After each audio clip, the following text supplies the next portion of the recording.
Abusia mame ma wo akwa basronko enfambra emergency Ghana TV eso. Mese ewiase wo ho. Sika ebetumi ama wa yade bia wansusu ho krada. Sa obeye. Sika betumi ama watu anamo bia wandwen ho da kra se obete kra se ade we wo na wo ye ya ebeye wonwa. Obeye shock. Ebe shock e wankasa. Ni nyina ne se rabe bia bafidwem hase ya nsema odi tudwa no ensem bebre ni nyina ne se okohye abrantie bi na abrantie ne din komo se waware ne yire wa abroad na so opegana ni ba na wawo ama no rabe gitumu ofefro ewoye na awo na chi na de abrantie no ede ya abofra no ni abrantie ne de aye maame no enya asem ketwa ensem pii na esisi wawo na chi na me ma me kasa nya tintin e wo se wankasa wodi wani kwhye na wodi waso tie ni asi ni abrantie ne de aye omo enu ti kame ho na video ne da ho no kame ho ni yenko hwe video no embra on toma wo ba na otoma no ti wo se no na me de be ma etwa ne mpoa okay ana ushia be ma na o kan se okoba ya woni na ehia mu nyina nti data ma ushia be ma ni na uni David edinado do say Mami bisa so ushia no okoba na edinado do say na munya nhia me find say be 2 years time no buy no 2022 no buy good why timpese bisa no o de ne chire obi ne family bi Mary ya no o de ne chire obi o family bi obi a witness to yes nyina ba chai ne oba ye no oba biem no oba ye no e de ne chire mabusu afo before oba ye na amenyem ye no oba be chia me maame to be chia mo mu na me papa ni ho ti me maame no be chia no oni ni nua ba ko efe ne tieku no be chia maame no na mpacho wa wo to do say me pacho me ben ubani na wo ye nkubeta David so ka kire so wo na mmom wo man ana wo so te ase ese wo ba wo ama no ana mbisa wo so wo ye nkubeta David ono anka ntem se me nwoma ne keke wo se me wo a obeba beto akra ne di no waye me ho ade afra sa na o ka kire me ne bi a waware na obesa be ye wo ho ade afra Mary onyi ndi se na ohunu no wo de ho hyehye no David because ebe dey so bi o woyere no wa be hu na wo se wo mame na wo so se Matias ye me wo ama wo eno kwa no kan anka menye ka se wo mame wo se me wo anya me ya se wo ba Mary so kasa ni mama me kakra yenua bai said o ka Mary ofikwamo na wodwane edi na sam aba betwaye abedanye se ye hwene ye moa no na asam na emu ohun yie ne nkomodie mu no said o si kire no oni abrante bi afa yefunu enso omo twempena kakra ma bre kakra mu no be ma ne tu kwan kwa amanane no bai ono tu kwan no ba no hu se wafa yefunu na obedi adanse se eye be ma ne dia ense be ma ne begitum e ma abofre yawo no ma abrante su ba timi be ye na sede se wo so to abofre din emo ma ho ade yode amaso na se Mary wonsam kayemu no sede ekono wadaroma wo ma yete ase wo kasa yemu se die na bia kwaso dada ama mo hu se abofre na nya abrante ne ba na se den na wo pese ba wa ba ha wo pese ye because se wo hu se nya ne ba dia den na wo dia bedan ye na pese ye insurafo ye hwene ye boa wo sa kwan ne so me njidie ne na okoye ye ne ntu me pa wo cho wo kono na wo nka ho ana na me ka ho wo ka ho abofla na ya fa wo sample ya fa be ma ne sample na so still wo njindi ho no ye me na kakra che nti a me ni se ni nua ampofo no se ya frɛ girl no wo se ye mmela ene ye koye no so kotena girl ne nchen any girl ni dinkumentin komo na girl be wadaruma girl no wo die ne office wo no na je say die no ense uhuni se ense da nye baby papa bi asa na me na wo o ne girl no aye kanana girl na aye kanana no mo ne girl no o mo twia ma evangelist be mu kakra na asama o kai die me mbisa ne se DNA no ye twenwu moja ya ntwe moja ya twen akola no ya de yi ne pepa ye no ntasu ya wo die ana ya akola ne die enti ujina chinchini se omo ekululu bi aba enti Nhyira FM ne Adom TV yenye bi ma mommoame na hunu se na free so yes DNA no na akwala na nya ne ba no woni ne ntam no ne akwala na hwe na te se me frɛ no no so mfrɛ me no won hwa akwala no Abusuafo Brian Shra FM anase Brian Shra TV so na be hwe yenya ba Mary ofirikwa mo ode na asem adwane abeto ye e wodam ha na ene opese ye boa no na sansem a mentime ho ase enye me ba ye wo ba ne nsem bebre no ye hwe ne ye boa no kwan bi so wo so akoye DNA na DNA no ono de osusu se kana na bi abamu na yeso ye hwe kwan a aha de wogie di eno nti na ode na asem abedan ye yeso ye betimi ahwe ne abo na Mary, mesrew bebre sanu kura bi wo ha wo so ma ye huma da na di ma ye hunu ansana akoye buachi bidi no kura bi wo ha wo se ye hu a potia bomodin na ma ye hu ansana akoye buachi bidi no kura wo ha na se memfa na chi no kura wo ha na se wo fa be ma na chi efisi atom no ba me fa na chi asemo ma no asemo me pese me bisa ne se oyusu word bi se ene ye ma na ya pie yeah enti osu pie kwatena sport we plus 2 ota ko pa debi na adenti that day no dey na kan wa ko so unzo wo ha wase wo pie ko hwe kurum kakra na mam ko ana ko kwatena ho pie ko hwe kurum ana uhu no plus 2 ho no ka kire o se na ni je ho ana o so te ase ma no wana amanta se by phone so de edidi nkomo na interest ni by kunyi ni se moye ma ana o ye part of a man bia mo te Borga nka na mo ho premo no menye bia because you ofia brochiraba yes owo yere ohu bibi ono ice one so ofia brochiraba ice one ho sa me hwe ne ayi anglo gold mind na anglo gold mind yeah so asoma me papa anglo gold mind no so danam ka kire o owo left side sa me hwe otin se be man ofia brochiraba na be ma anka oba bi a o gba obra o ti okrum be ma ofia brochiraba wa approach you say opel wo se Matias ye wo se me wo yere wo mame oh yeah sorry girl which me eye acceptance yeah agitum se Matias ye ene me na mame nyem ana na bisa wo se wo ye incubator enti die ne pushi wa e ma utu sa na mo no kire ye atiefo tie ye pa so na me bia fko bi ehwe wanga se wo mame ba ka che so wo yere wo se me wo yere e wa abrecho ye broni but ono wa wo ba ko so on bimtu de wo ma me wa ha me ba be ye wo anyame ya do na wo fa ye furu na wo a me ba be ye wo ade oba bedintu Lady Gold ma misa no ne ho abo no ho abo ho so ana me ho mo me ho so da na ade ntie na obi o wo yere e ka che se me wo yere wo ma me wo se se mate na me yere ye broni that time no Lady Gold that time no me say abaya we no wo boy okay na no kura no kan kire also for yeah Mary wa adwen wa ha me pa choti me pa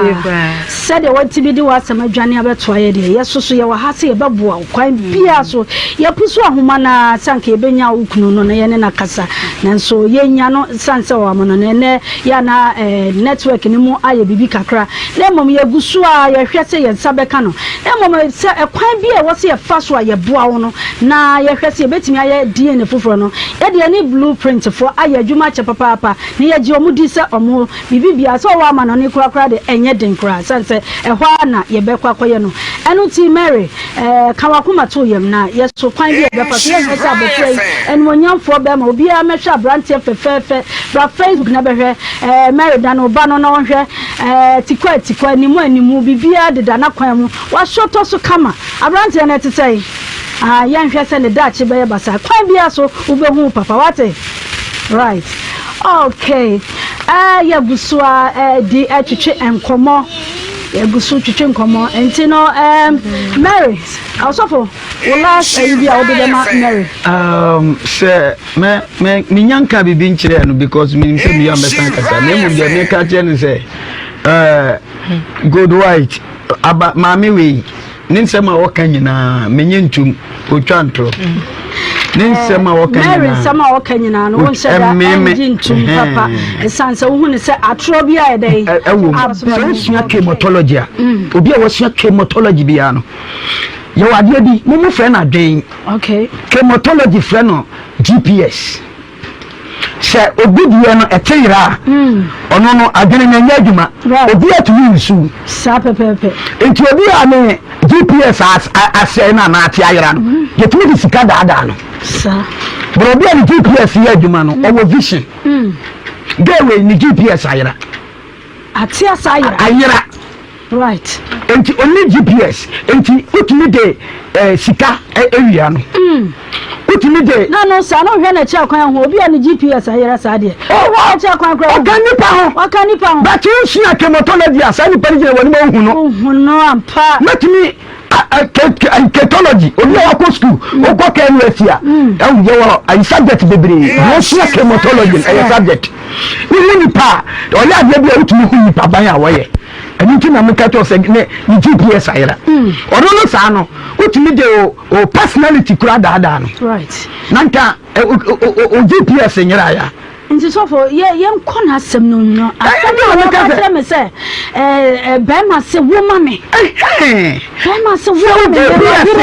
pɛsɛ wo ma me that's right ya woni pa bebre bi ya mema ne ma di GPS yera na no sa na oba na wo ho no ntimi wo na boga fo ne nipa bi a but Ghana fo ma munti boga fo ne cheboche ho a omo se Ghana ma no efo and it is true yeah na men kan kirawo and now to me say nya no kure e bia wo na wonte sa right because se oba boga tumi fi abrechire ba e ka kirawo se me wo yere na mo mepe ba right nti na bisa wo se wo ye ayi incubator oye incubator wo ma e che incubator de ya danda mo fra sabi o mo ye premature do wo fu ye incubator na wa watch ave danda and a lady a gorgeous lady and ya no ho fe papa we no ntu okuta de no back azole ne front azole basa me kan to se boot ni ye adwuma headlight ni ye adwuma and the tia no so fe na wotumi ma obi GPS nyira ya boga tumi de ne boga ene ni sika ewia ama wo hwe wo ma me yiri ye broni obi obefi aboti ababa bi obeya oladi onka no kre na no kre no ka kire wo asem o ka kire wo nya no kre wo se yiri ye broni yiri ye broni na mo wo se amo baga na amo se amo kire wo ha enti obi aba opesika ode kwame intentional me words no anya sa anu se osua memetology e fe ni intentional ne te se o conclude okay se anya no ko se Ghana for my for tiemi yo anu ana ba ko te ya di 50 cedis nyimo no tiemi yo me yeah 50 Ghana common cedis 50 common fucking cedis my bampani our 40 years obetumi di 50 cedis enyemo katam se Ghana for my anyafo yes, tie. Ne kan say obi be ka say kase binom tie. Ya ka ayi dodo akabia. Ana usua sematology a dodo akabia no obeka to say inclusive. Dodo akabia. Right. Ghana for ba to meet na bonten. Ene me fa me ko. Ene me nkoda. Na ma me sika oyefo. Ghana ba ma be me gina bonten say be fa me. Ene me nkoda. You the man and Matua and my four. Now, what they say about Kaka, young Cobemano so, young Conoya Beman, send you see this media. Young Bamano, but they say Beman in ye. I can be beaten and say, I'm Fabian Charlie. The American say, a man just say, a man no kuta scatology. And also your word, I will see a sematology. Woman friend escape I bo friend no ayi ese okuta plan da bi scatomology no na just a member okuta plan ba ma bi obeso la dia na wa the statement no the angobia no statement no angobia angobia o so demotology ya friend angobia ya friend statement okay oh yeah o say me ya lie what is the meaning of lie what wrong exactly what should you think yeah you too exactly and what was oba bi antia say a member yeah no yeah no yeah for Ai, Miss Robert. Oh, tia me. No, so what man conclude ah, obi ba say conclude. And man ya ba. Oh. Don't push me into the wall. Tie. And man dey say, yeah ba, ya fire adwene, ya susu, ya kabom, ya pesika. You need to me pesika with your school fees. You pesika dey we ma. You pesika dey kwa. Woman so ya biti. Ah, ya ba be djuma. Ya be yo. The man na ya phone. Right. Ya ba de yo nti. E your body asede se. Oba me ni da ho. Right. Dama obaba se me no obaba bra no. O na enyansafo. Ana yo kofa Come on. What you say? Woman so I biti yem fa phone in sinibi na ye hwe aginchira e free nuanem ne adofo so eba. Hello. Hello, me ma Yeah, ni ya bema. We do no baby o kasa free wadama. Oh me ofa kwatani masomo asante mampon kufia se no takoji. Okay. Oh me mame man wa bedwafo nya amoni adwuma sofo so mame ntia ne pa me mame mboni tew e chafo go fi Nigeria eni tim na tetire dendende. Oh me se dia na papa sofo ka no won wo ba mo woni na ho se mi se bi be ma wo so oba ba be so pa yo kan se me ba be your life se when you wo do the man you wo hu dia wo mu se bi o yo oba nti wo yo oba no mo wani ada wo mu se ana mo tu ni tui se be bua me ana emua me ana na wa tu won firi ho de bia na mo ha obrafo de bia na mo ba be ma me ni be ma yesi be me mfi me ni be ma yesi be me mfi me wo ba e mo ko pe be ma mo ba obra duma die so aba ka je se be ko so be ma we wo me kan now how to dia na mo ba be tie ma no mo mo ni na ho papa me da so wo me Hello.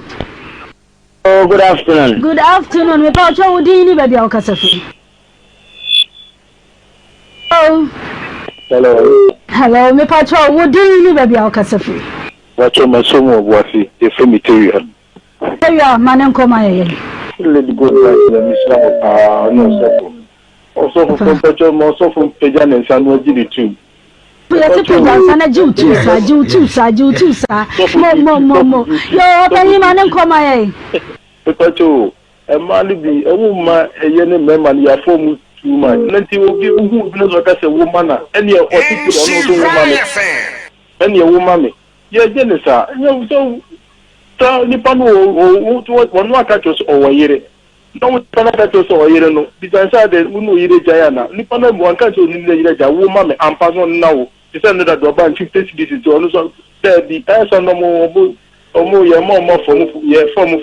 ya kwa yo malaya isi omo mi embro omo se scan omo penti so 20 cities 50 cities ah e dey be bom ya da ma se mo ya na station na se mana that's it. Hello. Yeah, very good afternoon. Good afternoon. Me pa cho udini baby o kasafi. Bale bu akwesini produce amfo abia. Yeah, in fact Oba me Roman ni ana how say things dem ma be catch say woman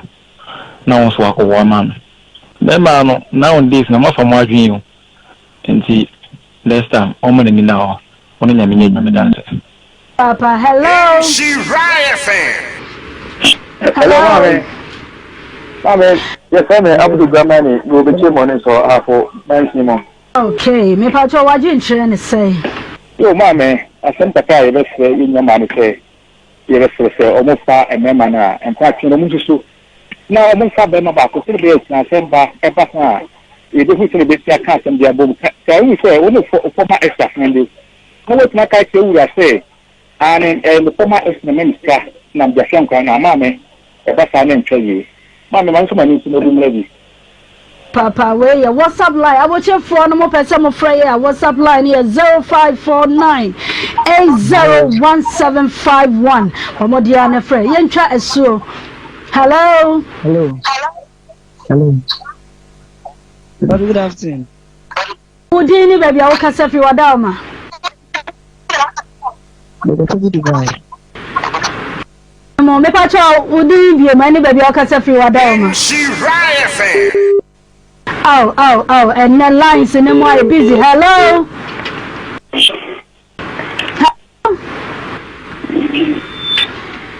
From right, I'm from and I am picking call away. So hello. Hello, me pacho udi ni baby okasa free. Okay, me pacho wa jinche ne say. Na me ya ba no me de ya na we no obi bia ya wa oya ba ta bia no fa no fo. Obi o fa bu je ba woni scan ne wa ha o.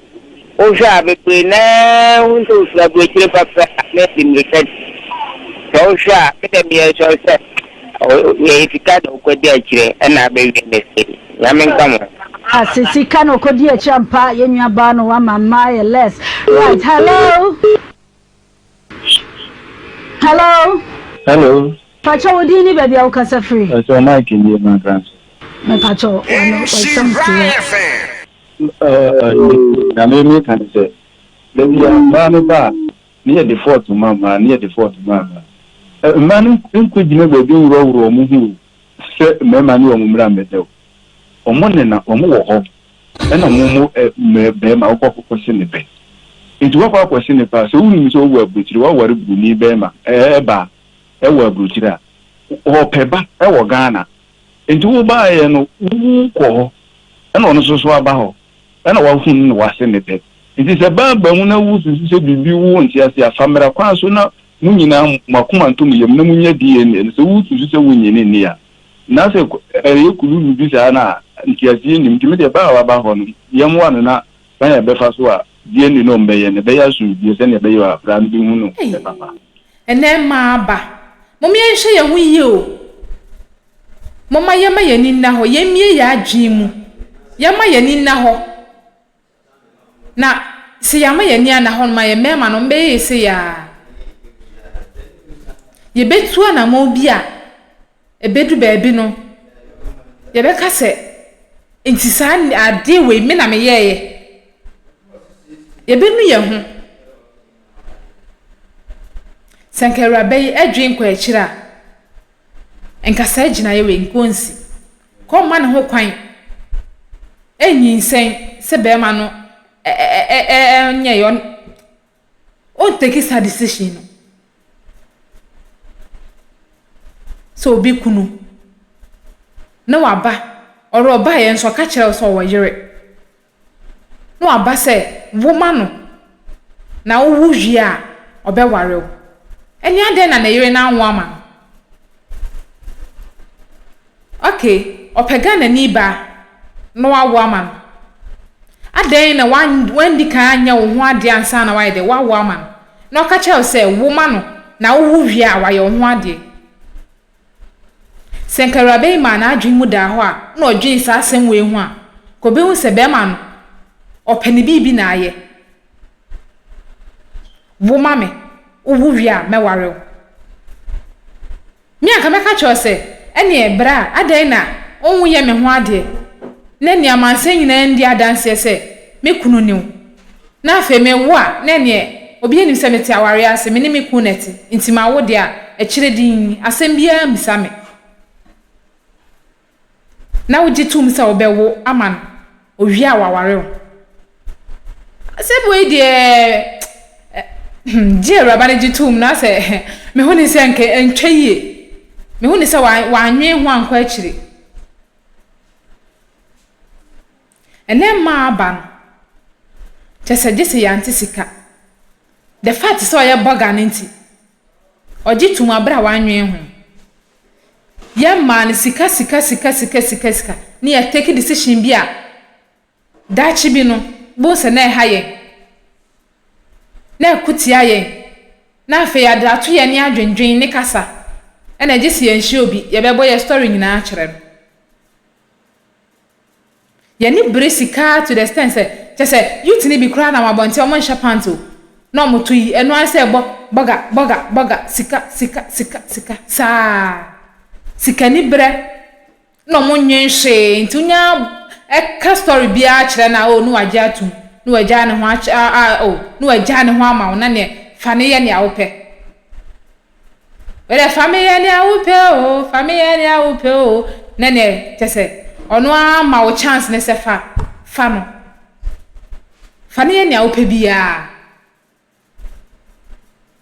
ya ndwenhwe na kwati ade na aka ye ne so le aye e wo musa fomso wo bia nanso bibi wo hono ma decision bi wo hono ma ama ye mpentem enye de enteki ye ndwen hu obi ka bibi kyerɛ ya ye ndwen hu enkwa akyire ansa na ye de ye to ho anamo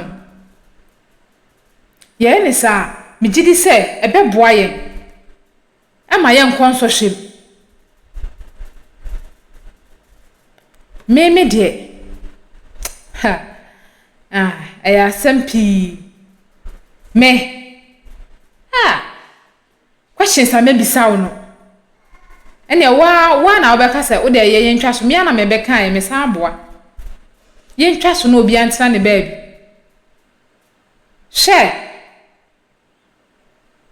boga betwumadi sisi ano wo de se won study boga fo a ye omo atukwa yakọ obi man so no won study omo na hwe boga fo no mani ati o mani ati rough nya senketo a omani atia ma chese untumi no wa biti omo sa wo benyi send ya hye no what do you mean she ka wa obeti ode obetumi de wa hye dem no alo ka no ono nyinsen ya kra abofra ne ba obedi ni obehyehyem ahu se ya mpa se ne ba na wo obo abofra na se o hye abofra na wayina kuma mu de ahye no omo mani ati o tuntumi mfa wo tuntumi mfa medane ne hwe mama woni nda ho emma ne titiri mama woni nda ho na mo bra ne yie nyesa mo bo ne saa keke mo bra no mo fansisi yie na beboa mo ankasa aha na mde besi madwenkyere kakra me wo na mde atodwan odafo wo so fa wadwenkyere fa beto comment section honom emma oremfi se obe like na wa share na wa subscribe e de amame aha ye emergency Ghana TV medin no eye na na akosia adepa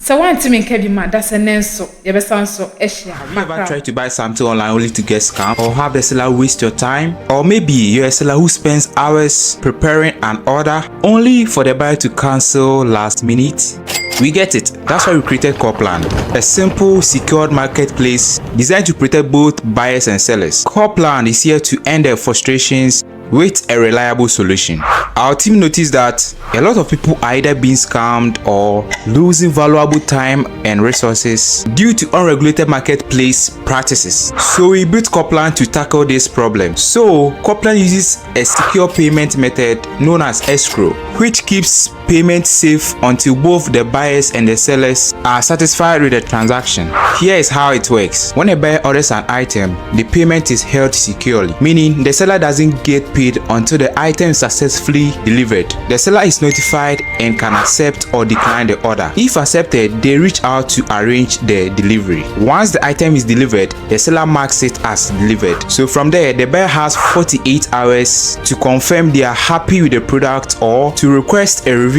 if there is any issue. When the buyer is satisfied, they accept the order and the funds are therefore released to the seller. If no action is taken within 48 hours, the order is automatically marked complete and the seller will be paid. Coplan is here to build trust in online buying and selling. With our escrow system, both buyers and sellers can feel secure, knowing their time and money are protected. So why not try Coplan for your next online transaction? Visit us at www.coplan.coplantechnologies.com.